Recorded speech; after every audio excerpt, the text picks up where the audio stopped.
Welcome again from Shelf Life. We are proud to present 4 more fiction titles that we highly recommend and hope you will seek them out if you are looking for books to read this fall or whenever you want to read a book.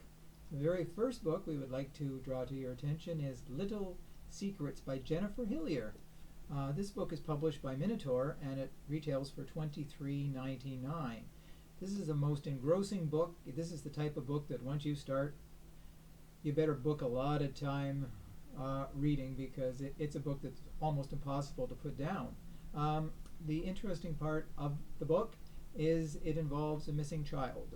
Marin Machado is out Christmas shopping with her little son Sebastian, and she stops to answer a phone message from her husband. She looks down at the cell phone, and when she looks again, the son's gone. Apparently, someone dressed as Santa Claus has led the boy out of the store, and he is nowhere in sight. So, of course, it's a parent's worst fear. Now, she's married to Derek, and Derek is not the greatest husband. He is cheating with a girl by the name of Mackenzie Lee, who's about 20 years younger than him. And actually, the book kind of fast forwards about 16 months into the future. The son has never been found, and Marin is sick and tired of the fact that her husband is with this woman Mackenzie. So she gets her best friend, who hires a hitman because she wants the woman killed. So she pays $250,000 up front, but as we find out, nothing really is as it seems, as her friend's cell may not be her best friend's cell. And it's one riveting twist and turn after another. You don't know what's going to happen next, and that is the joy of the book, because who can we trust, who can't we trust?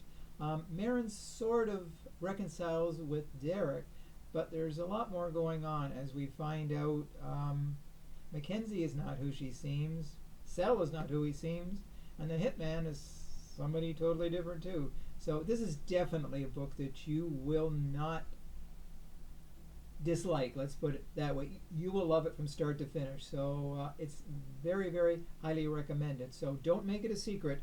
Tell your friends about Little Secrets after you read the book. The next book that I would like to draw to your attention is The King of Warsaw by, and you'll excuse me for not pronouncing this name, by SCZCEPAN TWARDOCH. I don't know if that's the correct pronunciation. But anyways, this is published by Amazon Crossing, and it retails for $36.95. It is set just before the start of the Second World War in Poland, and some people have actually referred to this book as the Polish Goodfellas. It has shades of Rocky in it. It is dark in many spots. It involves a boxer by the name of Jacob Shapiro, and he's a champion, but he also does the dirty work for a mob boss and enforcer by the name of Buddy Kaflika. And if somebody doesn't pay a debt or a loan quickly enough, then Jacob goes out and he roughs them up, or he has even gone so far as to kill people who did not repay a loan. Now, the book is told through the eyes of 17-year-old, and here again is a name that Maciej Bernstein, and I'm sorry if I pronounced that incorrectly. His father was killed by Jacob because he did not repay the loan. So the book is told through the eyes of the 17-year-old boy about his life and the life of Jacob, and actually it has shades of anti-Semitism as well too.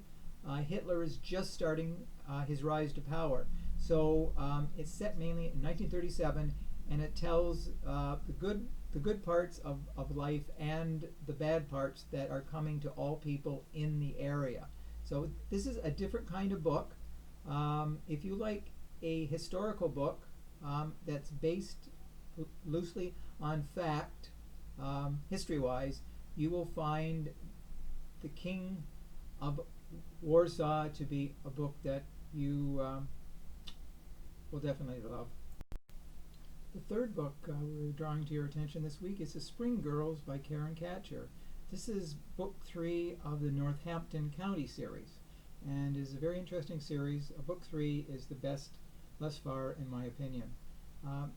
Spring Girls revolves around the story that every spring a woman's body ends up floating in the river, and the serial killer has really never been found, and it's most puzzling to the two detectives on the case.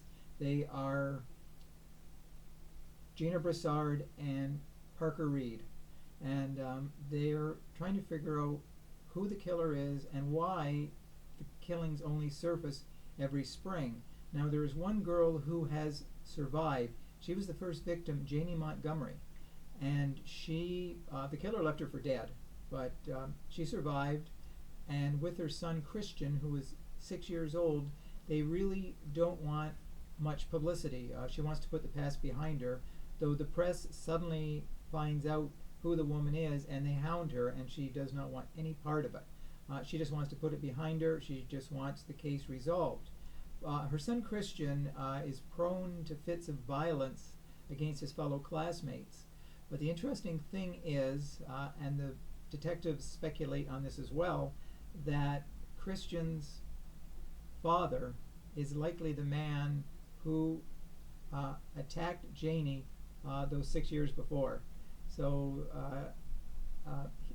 there's a lot of puzzling things, but as we find out as we get closer to book's end, the night that Janie was attacked, there was something else going on, and someone else who was part of it that you never saw this one coming.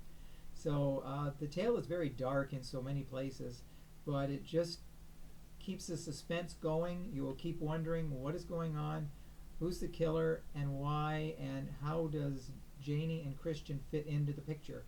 So this is a book that you will definitely like, and it's highly recommended. Spring Girls, don't wait till spring to buy this.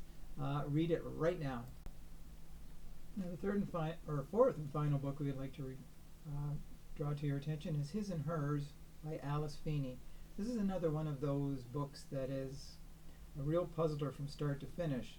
Now, this book is told in three voices. One of them is Anna Andrews, an anchor for BBC television. The second one is Detective Jack Harper, who is on the case, and the third is the actual killer. Now, of course, we don't know who the killer is because the story is told through them in very cryptic tones. But as we find out at the start of the book, a woman is found murdered. Now, the interesting thing is Jack Harper had intimate relations with her the night before she died, and it's almost like he could possibly be a suspect. Now, his partner Priya, she sort of suspects him as well, and so it makes you wonder if Jack is really who he says he is. Is he a detective that's looking after the case? But there's more to the story too, because Jack and Anna, who the story is told through, they once dated as well. They were very close. So as the book progresses, there's more murders, and it even becomes cloudier as to who is the killer. And Alice Feeney has done an excellent job of keeping us guessing. Even toward the end, when we think we know who the killer is, there's another surprise. And that is the mark of a great writer who can take any subject, lead you in one direction, then lead you in another direction just before the book ends. And we find out who the killer is, which is very, very shocking. It came from, another story that came from way out of left field. So you will definitely love His and Hers as a classic book. It's I would list it as one of the top 10 books of 2020. So have a look for it. So once again, thank you so much for your time. I hope you're still enjoying my not totally professional reviews here and all the glitches and whatever, but anyways, thank you again for your time. Stay safe, social distance, and we'll see you soon with another batch of book reviews. Bye for now.